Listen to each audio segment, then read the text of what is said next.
Olha, nesse tempo, como você bem lembrou, era um tempo de dificuldades políticas, né? Era um regime de exceção que a gente vivia. Então não havia, eu nunca vi manifestação assim política, partidária ou mesmo ideológica, não tinha. Mas infelizmente a gente não tinha, era muito nós éramos muito alienados, né? Pra você ter uma ideia, eu te falei que a gente teve uns colegas do Amapá, né? Eu lembro que eles chegaram em 74, no nosso segundo ano. E eu ouvi falar, um deles me contou para mim e outros, né, que lá no Amapá, na região do Pará, havia uma guerrilha, uma guerra, falou, era guerra. Lá tem uma guerra, o exército está lá. Que guerra, meu? A guerra que a gente tinha conhecimento era a guerra, a Segunda Guerra Mundial. No Brasil não tem guerra, né? Ele tem, estou dizendo que tem e tal. Aí também ficou nisso. Depois é que eu vim refletir que ele estava falando da guerrilha do Araguaia, né? Aquele episódio lá do norte do Pará, né?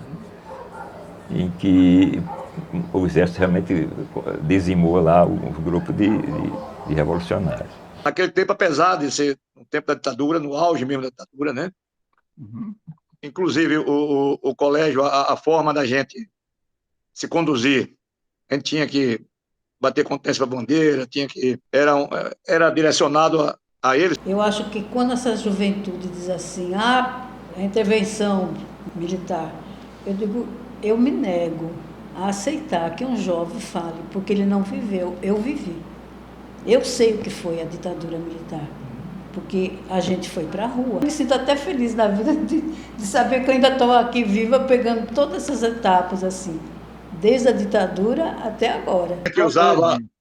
A gente usava boinazinha, o nosso uniforme era caque. Nós tínhamos que levar para a escola enxoval. Infelizmente, naquele tempo dos militares, se a gente não tivesse condição de levar o enxoval, uma coisa tão besta, né? Mas nós não estudava. A gente perdia não podia entrar no colégio, tinha que ter um enxoval completo. Inclusive, a gente ia com uma malinha, e na hora da matrícula, ela levava a mala e o cara já conferia peça por peça. 2 shorts para educação física, para jogar bola, camisa para fazer educação física, a farda do colégio, essas coisas todas tinha que ter. Se não tivesse, infelizmente, naquele tempo tinha que voltar para casa. Você vê como... Eu não me lembro de interferências políticas. A gente seguia uma disciplina, né, que era, digamos, mais rígida do que a disciplina de hoje, né? Hoje a gente tem uma flexibilidade maior. Eu não sei exatamente se tinha alguma interferência, eu não me lembro. Se tinha, mas nessa época também a coisa da abertura já estava efervescente, né? A escola, ela, com a sua evolução, começou a receber pessoas de outros estados.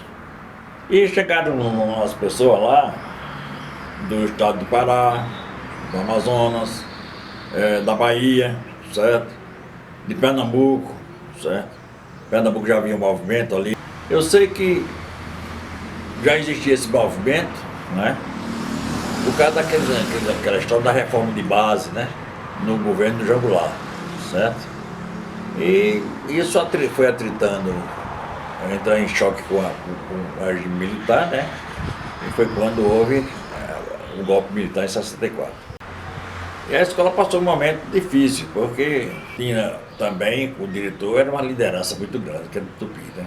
O Tupi era um cara que tinha prestígio no Estado, né? Era um camarada que tinha poderes de enfrentar a situação, tinha coragem, né?